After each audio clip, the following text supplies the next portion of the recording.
in a self-reliant nation, a country where people feel safe and secure, where when they get home and turn that key to get into their home, they're finally in their wonderful refuge, where they have no more concerns, where they're at peace, where they know their kids can go in the yard or in the front driveway and play street hockey, where they know that the local parks are safe and free from needles and danger. And they know that when they come out in the morning, the car will still be there. The glass will not be broken, that no one will have invaded their home and threatened their lives. But after 6 years of liberal crime laws, that is the exact opposite of the experience we are living with today. Violent crime is raging out of control. We saw the most recent tragic example of that just in the last few days in St. Jerome in Quebec, where a man who had 30 prior convictions and had violated his bail provisions 16 times is now standing accused of murdering his girlfriend. A man who should have been behind bars, and if he had been, this tragedy would not have occurred. Of course, he wasn't, because under liberal law C-75, judges are required to release the accused at the, quote, earliest opportunity under the, quote, least restrictive conditions. We see the case of Shakir Badi, an Ajax man arrested in connection with a violent home invasion and the kidnapping of a 54-year-old man that left a 55-year-old man seriously injured. Mr. Badi was released on bail despite having been charged with attempted murder, conspiracy of committing murder, robbery with a firearm, disguised with an intent, possession of a restricted firearm, knowingly not holding a license, possession of prohibited devices, and possession of property obtained of crime over a $5,000 limit.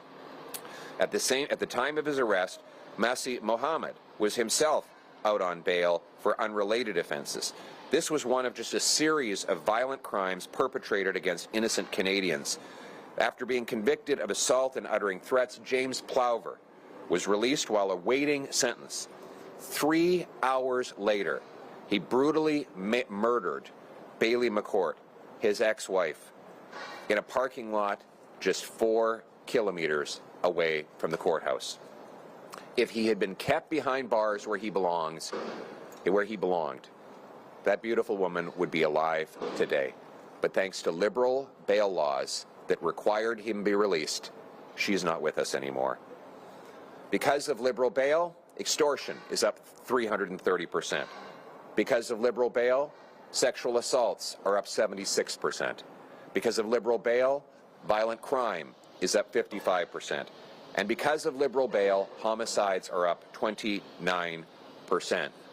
Because of liberal bail, Canadians are no longer safe.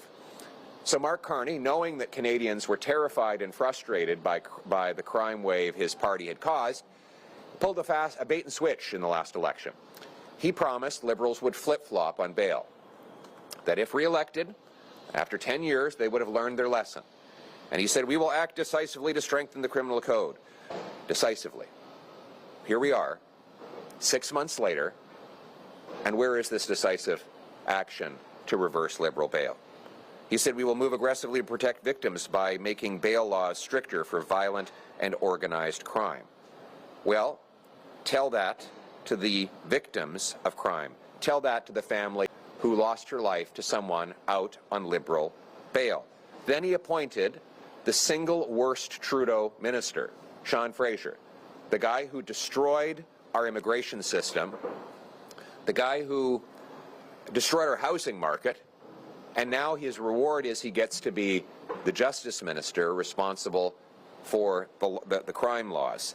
It is no wonder that crime and chaos are out of control when Mr. Fraser and then, of course, Gary Ananasangri, a man who has been caught on tape admitting that he's implementing gun laws that won't work, that make no sense, and that will ultimately cost $750 million, all to win votes rather than save lives. These are the Liberals that Mark Carney puts in charge. You know, we're not asking for Mark Carney to be a hero. You know what we're asking him to do? Get out of the way. Get out of the way, Mark Carney.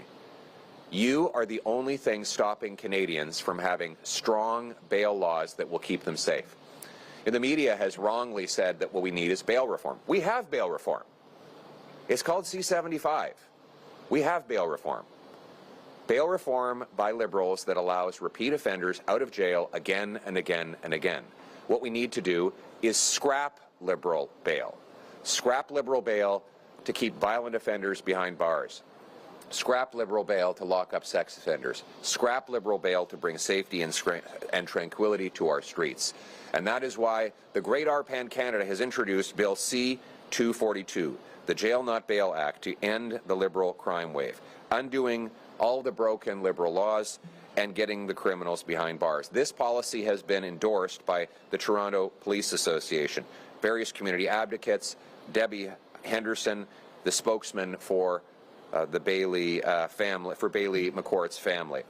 Today, Conservatives will introduce a motion in the House of Commons that would push the rapid adoption of RPAN Canada's Jail Not Bail Act. Again, we don't need the Liberals to do anything. We just need them to get out of the way. If they will abstain on this vote and agree to let this bill pass, we can scrap Liberal bail. They've had 6 months since the last election. Mark Carney promised he would reverse Liberal bail laws, and here we are a half a year later, and those laws are still in place, and they haven't even introduced a bill. What is taking so long? Seriously.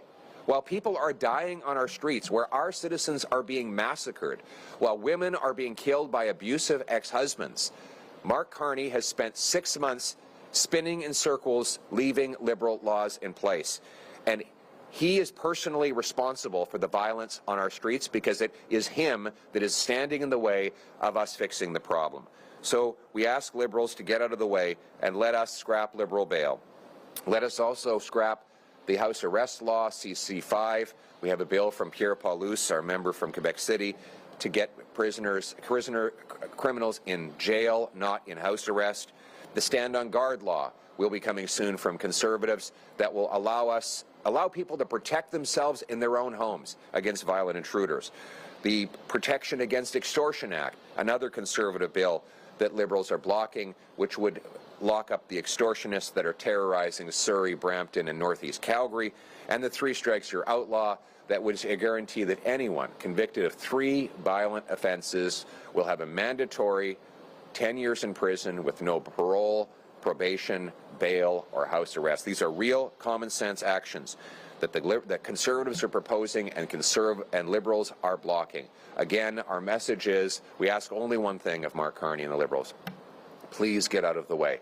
We are ready to protect Canadians and restore safe streets for our country. Let's again make this a country where everybody feels safe, where when your head hits the pillow at night, you know that you'll wake up safely with your car in your driveway, that your kids will be safe at school, in their parks, and outside, where women no longer have to fear violent ex-husbands and other abusers, where all Canadians feel safe in this wonderful country under our proud flag. Thank you very much.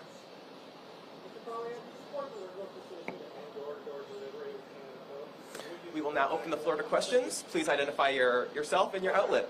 Ryan Dunphy, Toronto Star. Mr. Poilievre, do you support the Liberals' decision to end door-to-door delivery, bring in community mailboxes, and would you support back-to-work legislation?